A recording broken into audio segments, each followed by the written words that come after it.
কেন্দ্ৰীয় চৰকাৰে নতুন ৰাষ্ট্ৰীয় শিক্ষা নীতি 2020লৈ অনুমোদন জনাইছে। সুদীৰ্ঘ 34 বছৰৰ অন্তত দেশত সলনি কৰা হয় ৰাষ্ট্ৰীয় শিক্ষা নীতি। কেন্দ্ৰীয় কেবিনেটে এই ঐতিহাসিক সিদ্ধান্ত গ্ৰহণ কৰি ৰাষ্ট্ৰীয় শিক্ষা নীতি সলনি কৰাৰ লগে লগে শিক্ষা ব্যৱস্থাত আমূল পৰিৱৰ্তন হোৱাটো প্ৰায় স্পষ্ট হৈ পৰিছে। আন্তঃৰাষ্ট্ৰীয় শিক্ষা ব্যৱস্থাৰ লগত সংগতি ৰাখি বহুকেইটা গুৰুত্বপূৰ্ণ দিশত কেন্দ্ৰীয় কেবিনেটে এই নতুন ৰাষ্ট্ৰীয় শিক্ষা নীতিলৈ অনুমোদন জনায়। और 21वें सदी के एक नई शिक्षा नीति को उसमें मंजूरी दी गई।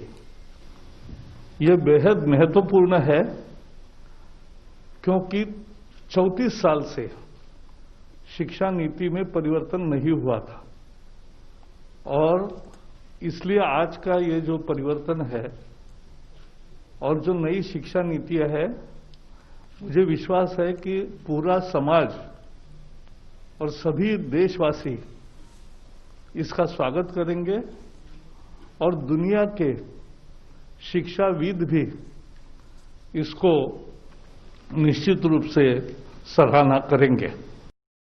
শিক্ষানীতি সলনি কৰিবৰ বাবে কেন্দ্ৰীয় চৰকাৰে ইছৰোৰ প্ৰাক্তন অধ্যক্ষ কে কস্তুৰী ৰংগন আৰু প্ৰাক্তন কেবিনেট সচিব TSR সুব্ৰমণিয়ামকে লৈ এখন কমিটি গঠন কৰিছিল। সেই কমিটিয়ে নতুন শিক্ষানীতিৰ বাবে বিভিন্ন পক্ষৰ লগত আলাপ আলোচনা কৰিছিল। 2.5 লাখ গাঁও পঞ্চায়ত, 6,600 ব্লক আৰু 607খন জিলাৰ প্ৰতিনিধিৰ লগত উক্ত বিষয়ক লৈ আলোচনা কৰিছিল। সুদীৰ্ঘ এই আলাপ আলোচনাৰ অন্তত উক্ত কমিটিৰ পৰামৰ্শৰ ভিত্তিত প্ৰস্তুত কৰা নতুন ৰাষ্ট্ৰীয় শিক্ষা নীতিলৈ কেবিনেটে অনুমোদন জনোৱাৰ কথা তথ্য আৰু সম্প্ৰচাৰ মন্ত্ৰী প্ৰকাশ জাভ্ৰেকাৰ আৰু মানৱ সম্পদ উন্নয়ন দপ্তৰৰ মন্ত্ৰী ৰমেশ পোখৰিয়ালে এখন সংবাদ মেলত সদৰি কৰে।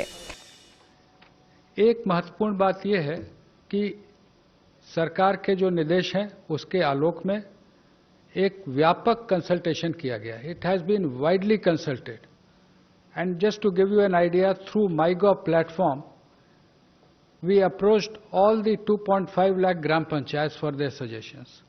Then when the draft committee report of Dr. Kasturi Rangan's draft National Education Policy was presented, we got it translated into 22 languages. Again, there were widespread consultations. There was education dialogue with honorable members of parliament. There was a special meeting of Central Advisory Board of Education on 21st of September last year. There was also a special meeting, Parliamentary Standing Committee on Human Resources had taken a special meeting on 7th of November.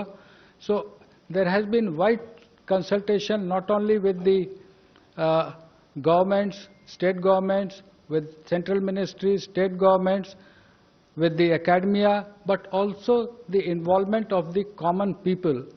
लोगों से राय ली गई कि आप अपनी शिक्षा नीति में क्या देखना चाहते हैं और इस के आधार पर जो शिक्षा नीति और उसके बड़े रिफॉर्म्स हैं उसमें उच्च शिक्षा में हम 2035 तक 50% GER ग्रॉस एनरोलमेंट रेशियो तक पहुंचेंगे और उसके लिए होलिस्टिक एजुकेशन की नई व्यवस्था लाई जा रही है जिसका सबसे बड़ा अंग है मल्टीपल एंट्री एंड एग्जिट। आज की व्यवस्था में यदि 4 साल इंजीनियरिंग पढ़ने के बाद या 6 सेमेस्टर पढ़ने के बाद किसी कारणवश मैं आगे नहीं पढ़ सकता हूं तो मेरे पास कोई उपाय नहीं है, मैं आउट ऑफ द सिस्टम हो जाता हूं।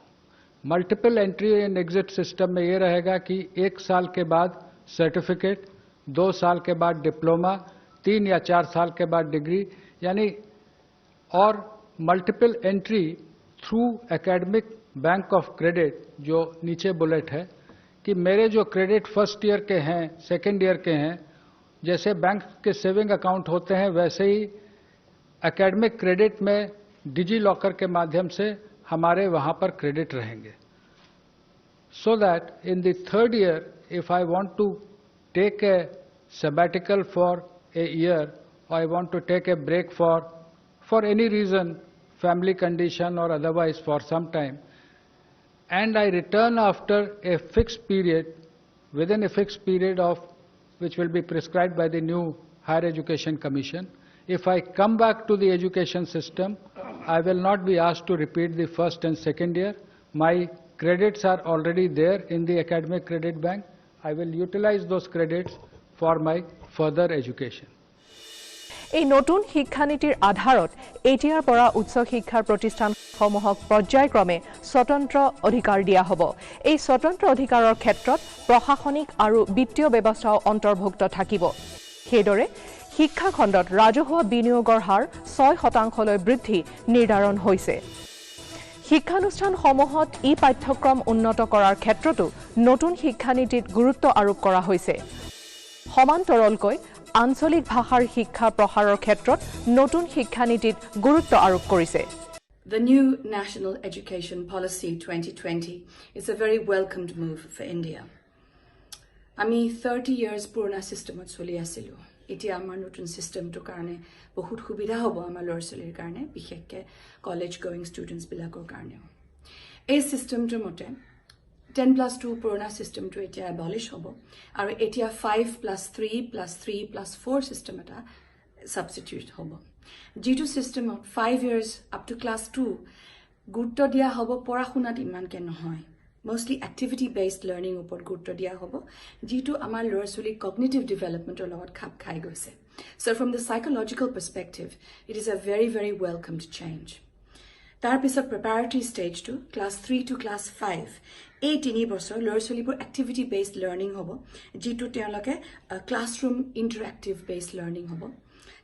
তাৰ পিছত middle stageত আপোনাৰ class 6 পৰা class 8 এই 3 বছৰ তেতিয়া experiential learning stage to start হ'ব, য'ত science, arts, humanities, social science এই subjects বোৰ, mathematics এই subjects বোৰ ওপৰত গুৰুত্ব দিয়া হ'ব। আৰু এতিয়া students বোৰ লাহেকে critical thinking abilities খিনি বাঢ়ি আহে আৰু তাৰ পিছত secondary stage যেতিয়া গৈ পাব class 9 to class 12 প্ৰতিগৰাকী ছাত্ৰ-ছাত্ৰীৰ সমবিকাশ, শৈক্ষিক তথা মানসিক উৎকৰ্ষ সাধন কৰি কেন্দ্ৰীয় চৰকাৰে বুধবাৰে প্ৰকাশ কৰে শিক্ষানীতি 2020। 34 বছৰৰ পিছত দেশত বলবৎ হ'ব নতুন শিক্ষানীতি। প্ৰাথমিকৰ পৰা বিশ্ববিদ্যালয় পৰ্যন্ত আমূল সংস্কাৰ সাধন কৰি কেন্দ্ৰীয় কেবিনেটে অনুমোদন জনোৱা এই নতুন শিক্ষানীতিত মাতৃভাষা আৰু আঞ্চলিক ভাষাত হ'ব প্ৰাথমিক শিক্ষা। আৰু তাৰ পিছত secondary stage যেতিয়া গৈ পাব class 9 to class 12 তেতিয়া তেওঁলোকে prefer subjects তেওঁলোকৰ গুৰুত্ব দিয়া হৈছে, এইবিলাক subjects তেওঁলোকে আগবঢ়াই লৈ যাব পাৰিব। Finally, at the college level, entrance বিলাক এতিয়া বহুত সুবিধা হ'ব, affiliations খিনি নাইকিয়া হ'ব, collegesৰ নিজৰ autonomy থাকিব। তাৰ উপৰি আমাৰ স্কুলছৰ কাৰণে অসমীয়া সাবজেক্টটো at least class 8 লৈকে নিজৰ ভাষা মাতৃভাষাত কথাবোৰ ক'ব পাৰিব। আৰু ফাইনালি বাহিৰৰ ইউনিভাৰ্চিটিজ পৰা ইয়ালৈ আহিব পাৰিব আৰু আমাৰো ইয়াৰ ভাৰতৰ ভাল ইনষ্টিটিউচনছবোৰ যাবকে পাৰিব বাহিৰলৈ। So what it has done is that this system has brought India in line with the leading countries of the world. I myself am a product of the British education system, and I am so happy with this new change that the government has brought upon, because it means that our children will finally be at par with their counterparts all over the world. ৰাজ্য চৰকাৰখনেও আদৰণি জনাইছে নতুন শিক্ষানীতিক। কি আছে নতুন ৰাষ্ট্ৰীয় শিক্ষানীতিত? পূৰ্বৰ 10+2 শিক্ষা পদ্ধতিৰ সলনি প্ৰৱৰ্তন হ'ব 5+3+3+4 পদ্ধতি। প্ৰথম 5 বছৰত প্ৰাক-প্ৰাথমিক, প্ৰাথমিক প্ৰথম আৰু দ্বিতীয় শ্ৰেণী। পিছৰ 3 বছৰত অন্তৰ্ভুক্ত হ'ব তৃতীয়, চতুৰ্থ, পঞ্চম শ্ৰেণী। তাৰ পিছৰ 3 বছৰত অন্তৰ্ভুক্ত হ'ব ষষ্ঠ, সপ্তম আৰু অষ্টম শ্ৰেণী। শেষৰ 4 বছৰত নৱম, দশম, একাদশ আৰু দ্বাদশ শ্ৰেণী। নাথাকিব মেট্ৰিক পৰীক্ষা। পঞ্চম শ্ৰেণীলৈ ভাৰতীয় ভাষাত শিক্ষাদান কৰা হ'ব। পঞ্চম শ্ৰেণীৰ পৰা অষ্টম শ্ৰেণীলৈ ইংৰাজীৰ ঐচ্ছিক বিষয় হিচাপে থাকিব। নৱম শ্ৰেণীৰ পৰা দ্বাদশ শ্ৰেণীলৈ পৰীক্ষাত 8টা সেমিষ্টাৰ থাকিব। ষষ্ঠ শ্ৰেণীৰ পৰাই কাৰিকৰী শিক্ষাৰ পাঠ্যক্ৰম অন্তৰ্ভুক্তি হ'ব। দশম শ্ৰেণীৰ পিছত কলা, বিজ্ঞান, বাণিজ্য বিভাগৰ পাৰ্থক্য নাথাকিব। With the introduction of the new education policy 2020, a long-awaited change in the education scenario is seen. What is welcoming about this particular policy is that the entire school system has changed, and it has changed from the 10+2 to now 5+3+3+4, which means the policy is laying a lot of emphasis on foundation course. That means foundation of this child is very, very important, because that forms the groundwork of a child's grooming. So the foundation years are from nursery to class 2. If you look at the age group, I am looking at 3+ to 7 years. Then 5+3, the next 3 is termed as the preparatory stage, which is classes 3, 4 and 5. And the age group is, of course, 9 to 11 years. Next group is middle school. 12, 13, 14 years of children are going to classes 6, 7 and 8. That is also very good, because middle school has to be given equal importance in the child's overall grooming. And the last stage is, of course, of 4 years, which is known as senior school. And senior school is of 9, 10, 11 and 12. So these are 4 stages into which the entire school system is divided, and that's a very welcome change. Next, I would look at the fact that the policy is laying a lot of emphasis on core competencies of the child, basic competencies which allow them to hone their employable skills, something which is lacking in our country. So core competencies of learning the language properly, learning the quantitative reasoning properly, learning life skills properly, these are important issues of a child's overall or holistic development. So this is what I welcome in the new economic policy, new education policy.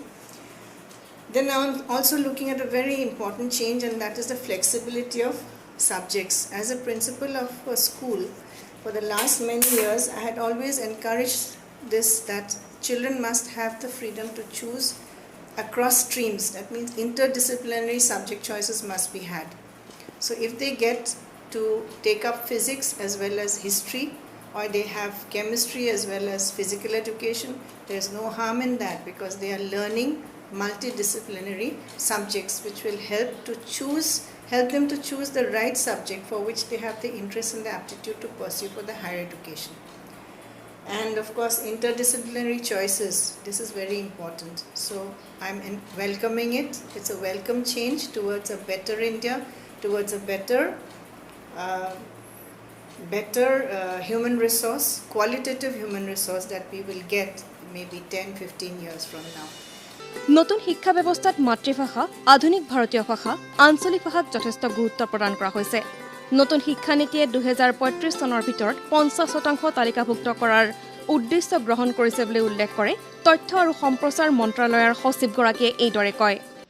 इसमें ये भी व्यवस्था रहेगी multiple entry और exit में कि जो लोग 4 साल का डिग्री प्रोग्राम करेंगे, जो आगे रिसर्च में जाना चाहते हैं उनके लिए अलग व्यवस्था 4 साल डिग्री प्रोग्राम, जो नौकरी में जाना चाहते हैं जैसे हम लोग यहाँ पर हैं तो हम लोग 3 साल के डिग्री प्रोग्राम यथावत पूर्व की भांति रहेंगे, लेकिन 4 year degree program with 1 year MA and direct no MPhil they can go to PhD। एक और व्यवस्था जो इसमें की गई है वो ये है कि ये सारे प्रोग्राम जो होंगे ये मल्टी डिसिप्लिनरी होंगे।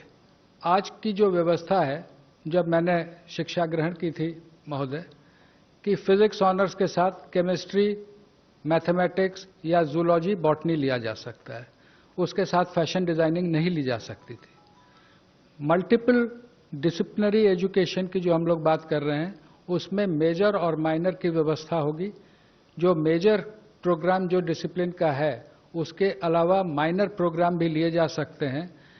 इसका फायदा ये होगा, 2 फायदे इस पूरे सिस्टम के, कि आर्थिक या अन्य कारण से जो लोग ड्रॉप आउट हो जाते हैं वो वापस सिस्टम में आ सकते हैं बिना अपना समय गंवाए हुए।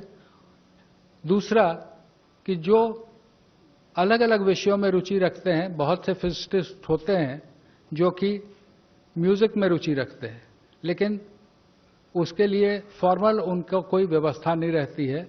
नई व्यवस्था में मेजर और माइनर्स के माध्यम से ये व्यवस्था रहेगी कि व्यक्ति मल्टी डिसिप्लिनरी वेल राउंडेड अपने इंटरेस्ट के हिसाब से इंजीनियरिंग और म्यूजिक अगर सीखना चाहता है, अगर वहाँ संस्थानों को मल्टीडिसिप्लिनरी बनाया जाएगा, यूनिवर्सिटीज़ को मल्टीडिसिप्लिनरी बनाया जाएगा, वहाँ वो शिक्षा ले सकता है। Next please.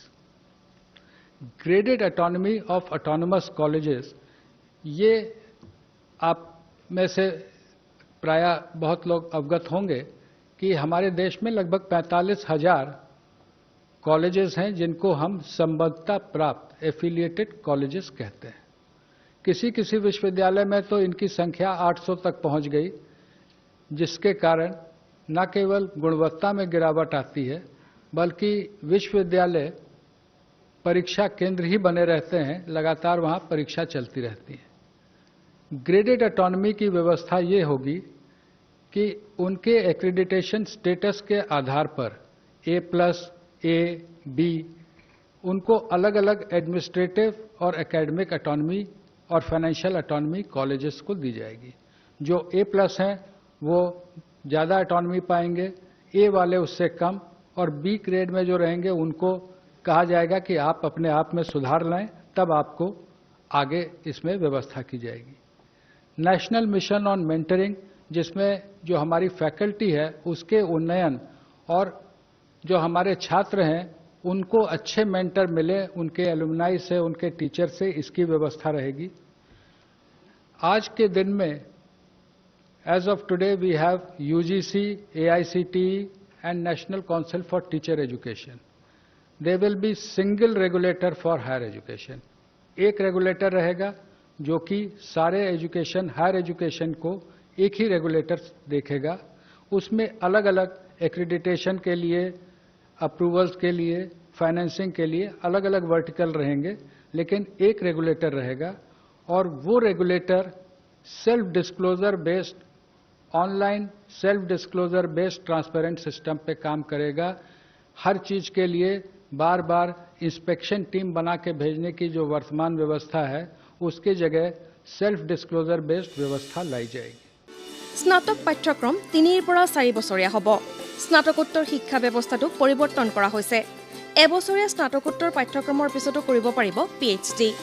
National policy on education 2020 কাৰ্যকৰী কৰিবলৈ বহুতো নতুন আইন প্ৰণয়ন কৰিব লাগিব আৰু বৰ্তমানে যি ধৰণে আমি কাম কৰি আছো সেয়া বদলাব লাগিব। গতিকে পলিচি গ্ৰহণ কৰাটো যিমান দৰকাৰী, তাতকৈ বেছি দৰকাৰী কাৰ্যকৰী কেনেধৰণে কৰা হ'ব সেই কথাটো। এতিয়া এই NP 2020 ক্ষেত্ৰত মোৰ প্ৰথম কথাটো হ'ল যে যেতিয়া ড্ৰাফট হিচাপে আহিছিল, ৰাইজৰ সাজেশনছ বিচাৰিছিল, তেতিয়া আমি দেখিছিলোঁ যে কোচিং ক্লাছৰ যেটো এটা বেয়া অৱস্থা তৈয়াৰ হৈ গৈছে, সেইটো ৰুট কৰিবৰ কাৰণে কমিটিয়ে প্ৰপ'জেল দিছিলে যে প্ৰিমেড মেডিকেল এন্ট্ৰেন্সৰ ক্ষেত্ৰত যে ল'ৰা ছোৱালীয়ে কোনো ধৰণৰ এন্ট্ৰেন্স এক্সাম দিব নালাগিব, কিন্তু 1 বছৰ বা 2 বছৰীয়া প্ৰিমেড কোৰ্স কৰিব লাগিব। আৰু এই কথাটো আমি এইটো আমেৰিকাত চলি আছে আৰু এইটো কথা আমি সমৰ্থন জনাইছিলোঁ আৰু লগতে ইঞ্জিনিয়াৰিং কলেজতো একেটা কথা হ'ব লাগে বুলি আমি আবেদন জনাইছিলোঁ। কিন্তু এতিয়া এই ফাইনেল প্ৰপ'জেলত দেখা গৈছে যে সেই ব্যৱস্থাটো নাই, আৰু সেইটোতো নাইয়ে, লগতে যে পিয়ৰ সায়েন্স আছে বা হিউমেনিটিজ আছে তাৰে এডমিশ্যনৰ ক্ষেত্ৰতো NTA নেশ্যনেল টেষ্টিং অথৰিটিয়ে তেওঁলোকে এন্ট্ৰেন্স পৰীক্ষা পাতিব।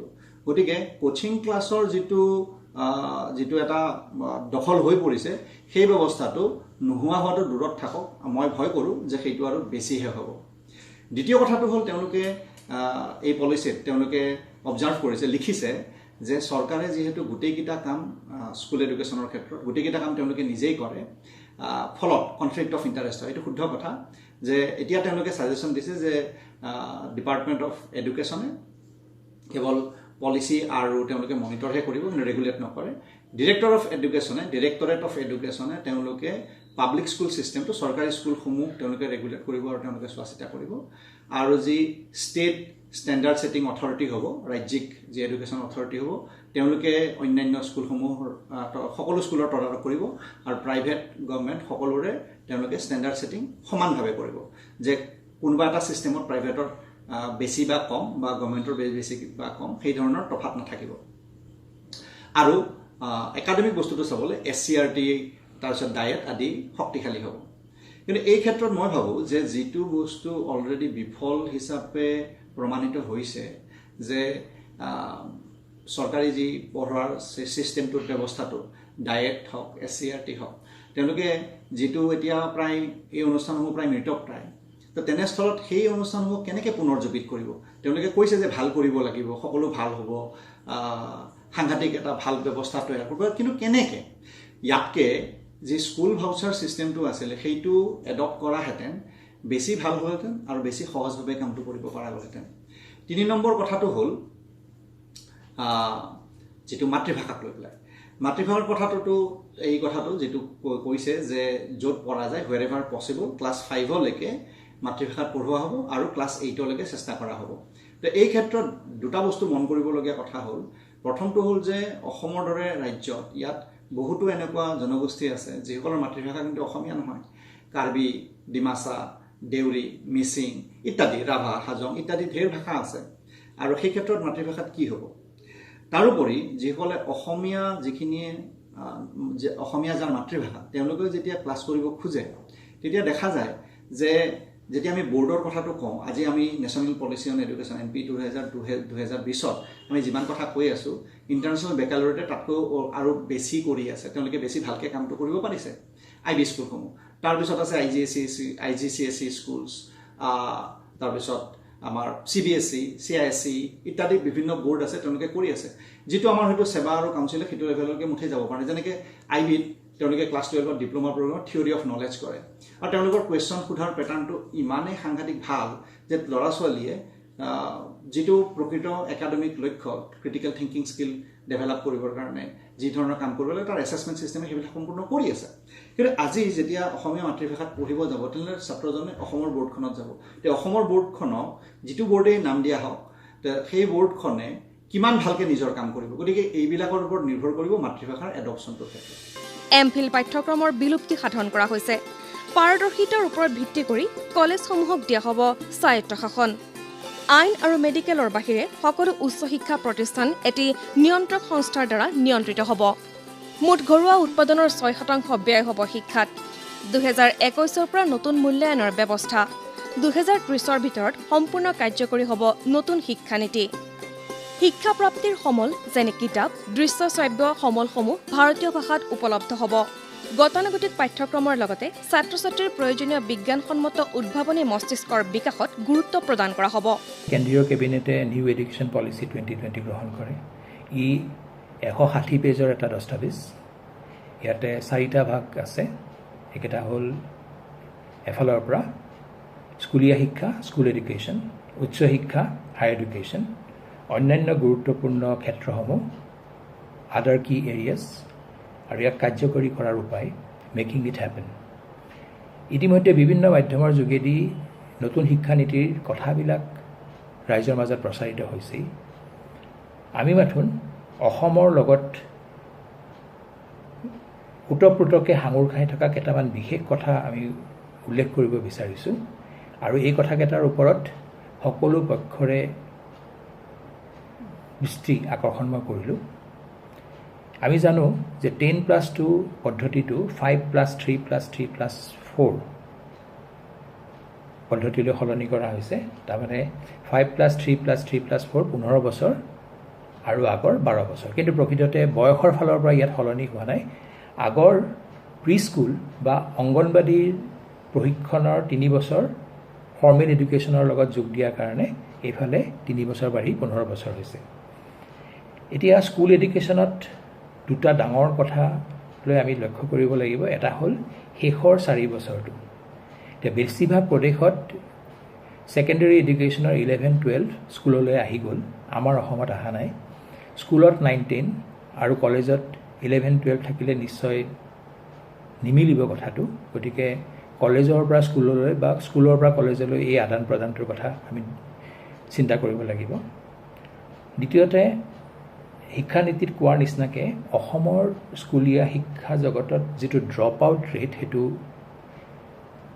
বহু বেছি সেইটো কমোৱাৰ কাৰণে যথোপযুক্ত কাৰ্যব্যৱস্থা হাতত ল'ব লাগিব আমি যদি এতিয়া উচ্চ শিক্ষাৰ ফালে চাওঁ অসমৰ কাৰণে মই দুটা সমস্যা দেখিছোঁ এটা হ'ল GER বঢ়োৱাৰ ক্ষেত্ৰত GER মানে হ'ল গ্ৰছ এনৰলমেণ্ট ৰেচিঅ' উচ্চ শিক্ষাত 18 পৰা 23 বছৰৰ ভিতৰত যিটো পপুলেশ্যন তাৰে প্ৰতি 100 জনত কিমানজন উচ্চ শিক্ষাৰ অনুষ্ঠানৰ লগত সাঙুৰ খাই থাকে হেতুকে GER বুলি কোৱা হয় ভাৰতবৰ্ষত বৰ্তমান GER 26.3 আৰু নিউ এডুকেশ্যন পলিচি মতে 2035 চনত তাক 50% লৈ বঢ়োৱাৰ কথা ভবা হৈছে অসমত GER কিন্তু এতিয়াও 18.7 খুব কম অসমত 18 পৰা 23 বছৰলৈ জনসংখ্যাটো হ'ল 37.4 লাখ গতিকে আমি যদি প্ৰতি বছৰে 1% GER বঢ়াব বিচাৰো তেনেহলে প্ৰতি বছৰে 37,000 নতুন এনৰোলমেন্ট আমাক লাগিব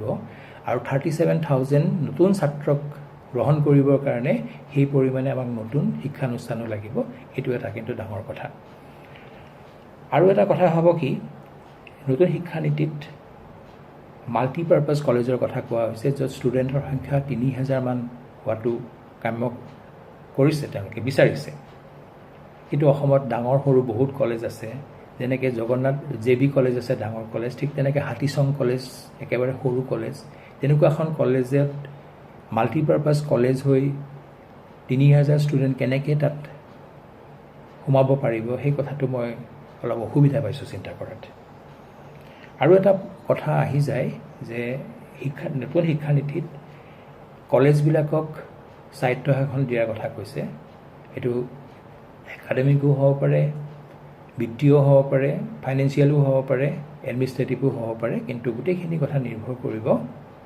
এক্ৰিডিটেশ্যনৰ ওপৰত আৰু কাৰ কোনখন কলেজৰ গ্ৰেড বেছি অসমৰ ক্ষেত্ৰত কিন্তু কলেজবিলাকৰ ক্ষেত্ৰত হাইয়েষ্ট গ্ৰেডিংটো হ'ল B++ আৰু ইউনিভাৰ্চিটিৰ ক্ষেত্ৰত হাইয়েষ্ট গ্ৰেডিংটো হ'ল A যদিও ম্যাক্সিমাম পসিবল গ্ৰেডিং তাৰ দুটা খাপ ওপৰত A++ গতিকে অসমৰ যেহেতু এক্ৰিডিটেশ্যনৰ গ্ৰেড কম গতিকে হায়াৰ এডুকেশ্যনত অলপমান অসুবিধা হ'ব বাকি থুলমূলকে যদি কওঁ গোটেই সমগ্ৰ ভাৰতৰ ক্ষেত্ৰত দিছ নিউ এডুকেশ্যন পলিচি ৱাজ অভাৰডিউ আৰু ই আমাৰ মাননীয় প্ৰধানমন্ত্ৰীয়ে কোৱাৰ নিচিনাকে ভাৰতক এখন নলেজ পাৱাৰ লৈ কনভাৰ্ট কৰিব মানে আমাক শক্তিশালী ৰূপত আমাৰ শিক্ষা জগতখনক এক শক্তিশালী ৰূপত লৈ ৰূপ দি ওপৰলৈ উঠাই লৈ যাব মই ভাবো যে এই NEP 2020 সময় উপযোগী এটা পদক্ষেপ হৈছে আনহাতে মানৱ সম্পদ বিকাশ মন্ত্ৰালয়ক শিক্ষা মন্ত্ৰালয় হিচাপে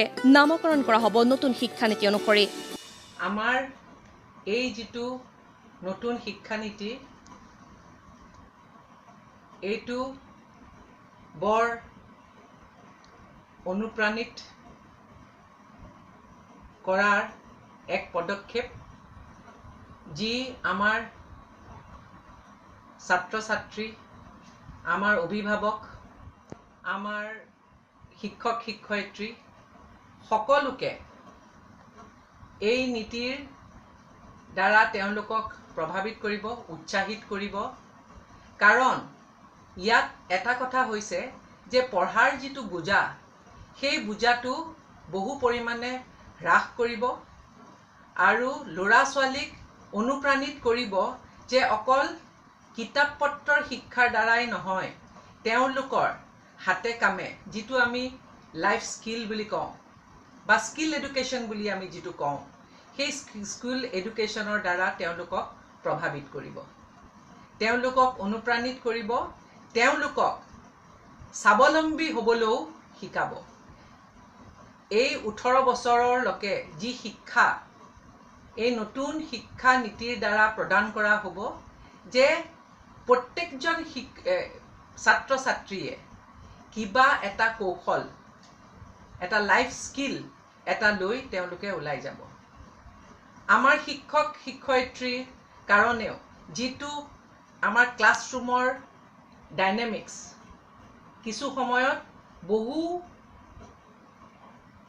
বুজা যেন লাগে আৱৰ্জনা যেন লাগে মনোটনাছ যেন লাগে তাৰ পৰাও তেওঁলোকে কিছু